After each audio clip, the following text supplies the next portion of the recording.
Pangarap ang puhunan, yan ang bitbit ng mga pambato nating atleta sa women's softball na lalaban ngayong Oktubre sa World Cup sa Tokyo, Japan. Pero bago marating yan, hindi lang hirap, pagod at puyat ang kailangan nilang lampasan, kundi pati ang limitadong assistance na ibibigay ng gobyerno dahil daw sa kakulangan sa pondo.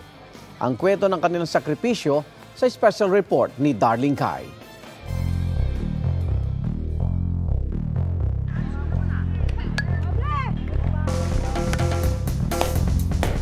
Ang softball, hindi basta-bastang laro para sa mga kabataang ito.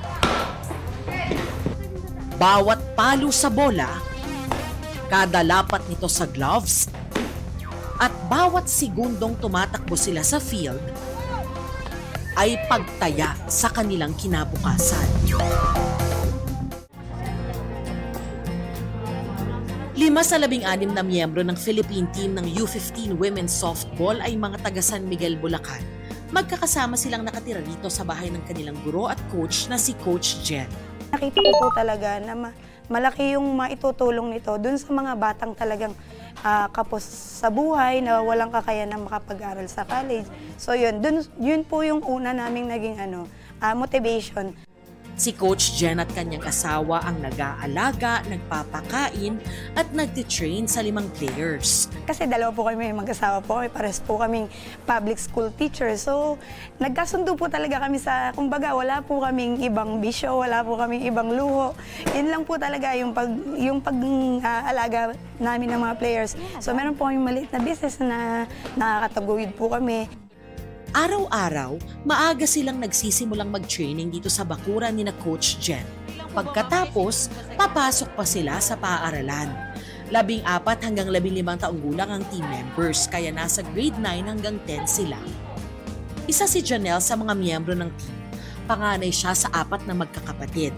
Tricycle driver ang kanyang tatay habang walang trabaho ang kanyang nanay.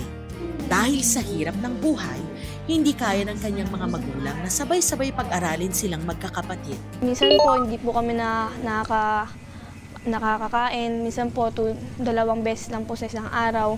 Kaya po ako kinukup ng tito ko kasi mama ko nga po hindi po ako kayang pag-aralin. Kaya po dito po ako nag-start para maglaro ng softball. Itong softball ang daw ang paraan para makapagpatuloy siya sa pag-aaral. Kaya kahit mahirap, buo ang loob niyang kakayanin ng araw-araw na training, pati na ang pagbalanse sa kanyang academics. Sobrang hirap po ng training namin.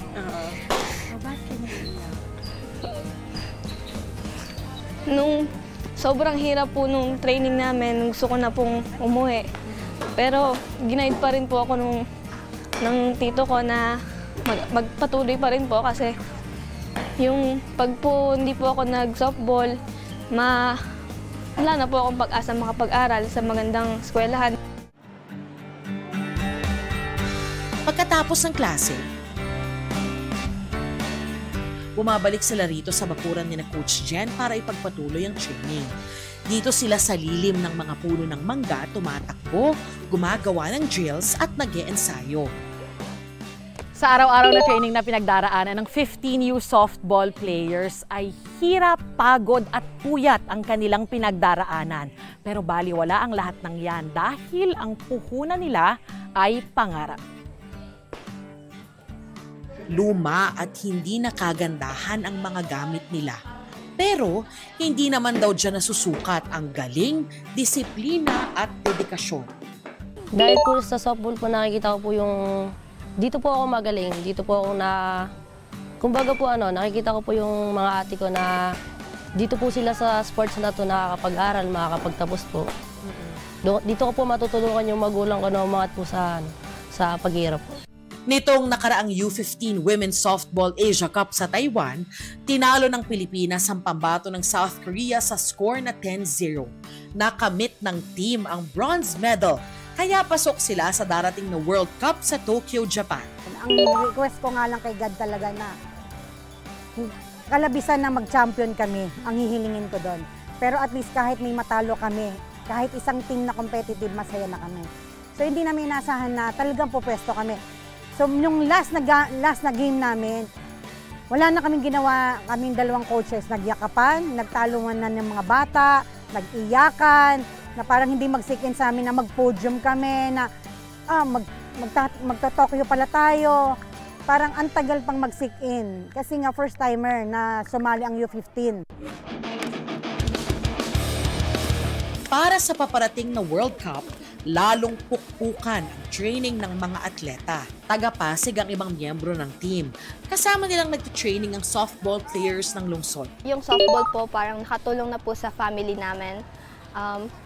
And sa softball po, nakabuo po ako ng second family and friends po na maglalas long time, as in for forever. Iniraraos na lang daw ng mga magulang at mga donor nila ang mga pondo para sa kanilang mga training at laro. Kailangan daw talaga nila ngayon ang karagdagang suporta. Ang nire-request lang naman namin na yung pag-alis po namin sa U15, sana po suportahan niyo po yung team namin. Kulang po talaga sa funding. Kung meron po sanang mag-sponsor or mag-donate para sa team, much better po.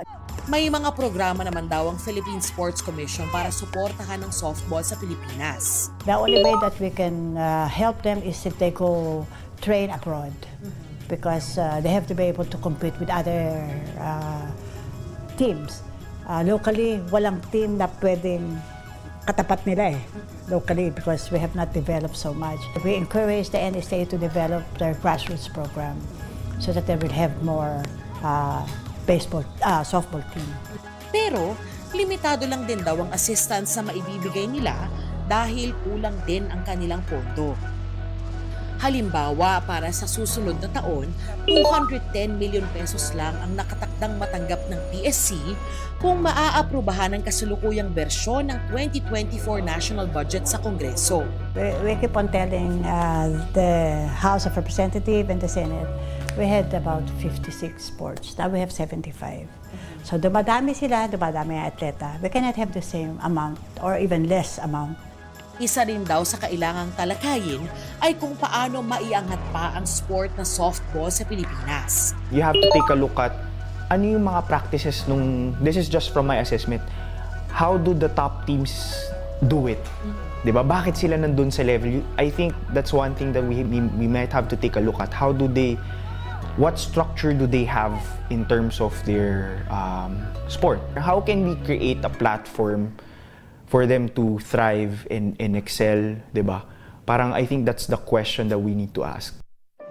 Sa October 21 hanggang 29, muling itatayo ng U15 Women's Softball Team ang bandera ng Pilipinas. Para sa kanilang mga pangarap, para sa bayan. Nasa likod nyo kami, Team Pilipinas. Ito ang unang balita. Darlene Kai para sa GMA Integrated News. Igan, mauna ka sa mga balita. Mag-subscribe sa GMA Integrated News sa YouTube. Sa mga kapuso abroad, subaybayan nyo kami sa GMA Pinoy TV at sa www.gmanews.tv.